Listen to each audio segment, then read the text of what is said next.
नमस्कार। आज हम आधुनिक भारतीय इतिहास के एक बहुत ही महत्वपूर्ण विषय पर बात करेंगे। 1857 के महाविद्रोह के बाद हुए किसान आंदोलन।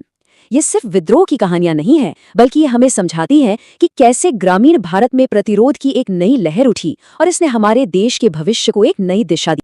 तो इस पूरी चर्चा में हम क्या क्या देखने वाले हैं। सबसे पहले हम समझेंगे कि 1857 के बाद प्रतिरोध का ये नया युग कैसा था। फिर हम 3 अहम केस स्टडीज देखेंगे: नील विद्रोह, दक्कन के दंगे और पाबना विद्रोह। इसके बाद हम इन सभी में एक कॉमन पैटर्न ढूंढने की कोशिश करेंगे और आखिर में बात करेंगे कि इन आंदोलनों की हमारे इतिहास में क्या विरासत रही। तो चलिए शुरू करते हैं हमारे पहले हिस्से से। सवाल ये है कि 1857 की इतनी बड़ी क्रांति के बाद ऐसा क्या बदला कि किसानों के विरोध का तरीका और उसकी सोच ही बदल गई। समझते हैं इस नए युग को। देखिए, 1857 के बाद किसान आंदोलनों में एक बहुत बड़ा बदलाव आया। अब ये सिर्फ किसानों का गुस्सा नहीं था, इसमें पढ़े लिखे मध्यम वर्ग के लोग जैसे वकील, पत्रकार, ये सभी जुड़ने लगे थे। अब विरोध सिर्फ लाठी डंडों से नहीं, बल्कि कानून की किताबों से, अखबारों में लिखे लेखों से और याचिकाओं के जरिए भी हो रहा था। इसने इन संघर्षों को एक नई ताकत और एक नई दिशा दे दी। आज की हमारी पूरी बातचीत का जो आधार है वो ये ऐतिहासिक सारांश है। इस एक टेबल में हमें उस दौर के 3 सबसे बड़े किसान विद्रोहों की पूरी जानकारी मिल जाती है: नील विद्रोह, दक्कन के दंगे और पाबना आंदोलन। तो चलिए एक एक करके इन तीनों को गहराई से समझते हैं।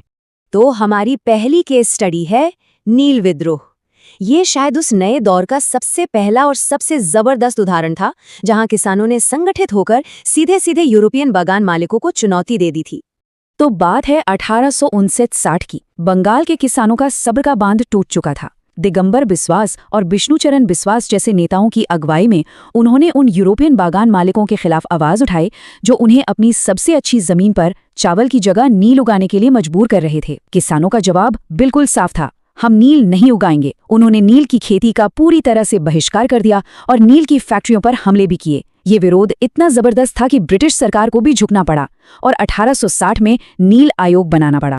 लेकिन इस विद्रोह की असली कहानी सिर्फ किसानों के गुस्से तक ही नहीं थी। इसकी सबसे बड़ी ताकत थी वो समर्थन जो इसे समाज के हर वर्ग से मिला। बंगाल के पढ़े लिखे बुद्धिजीवियों ने अपनी कलम से किसानों के हक में माहौल बनाया, तो वहीं गांव की महिलाओं ने अपने घर के बर्तनों को ही हथियार बना लिया और लड़ाई में कूद पड़ी। इस आंदोलन की गूंज इतनी गहरी थी कि दीनबंधु मित्र के नाटक नील दर्पण ने किसानों के इस दर्द को हमेशा के लिए इतिहास में दर्ज कर दिया। चलिए अब बंगाल से थोड़ा पश्चिम की ओर चलते हैं और अपनी दूसरी केस स्टडी को देखते हैं: दक्कन के दंगे। यहाँ किसानों का गुस्सा किसी विदेशी पर नहीं, बल्कि अपने ही देश के साहूकारों के खिलाफ था। साल था 1875 और पूना, सतारा, अहमदनगर जैसे इलाकों में विद्रोह की आग फैल गई।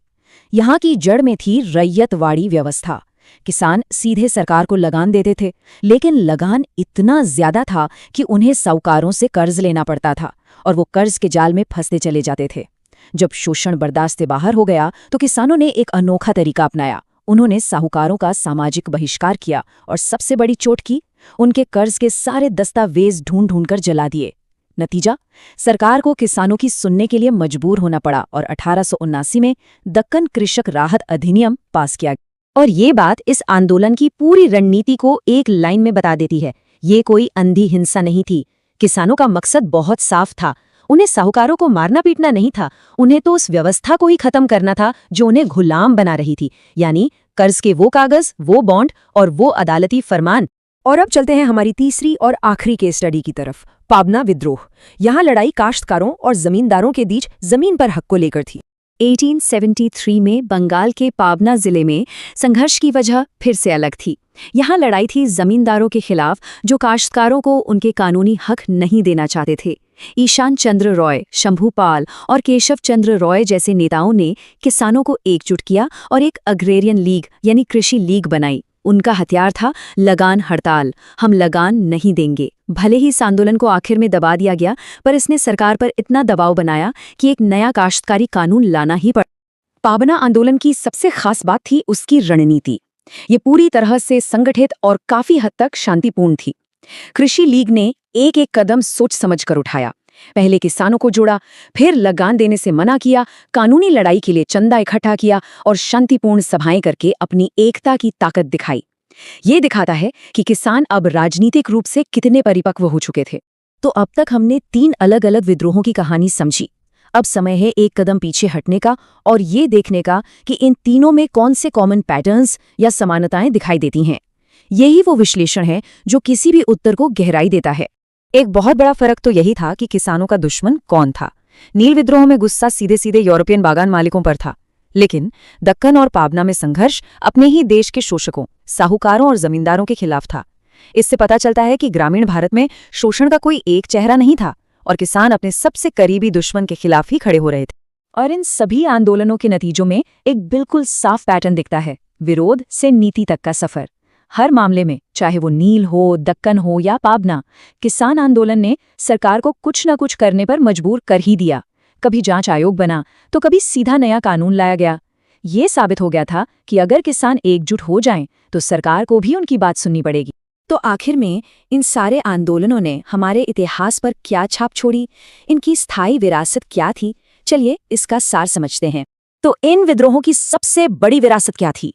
भले ही ये आंदोलन देश के अलग अलग कोनों में हुए, पर इनका असर बहुत गहरा और राष्ट्रव्यापी था।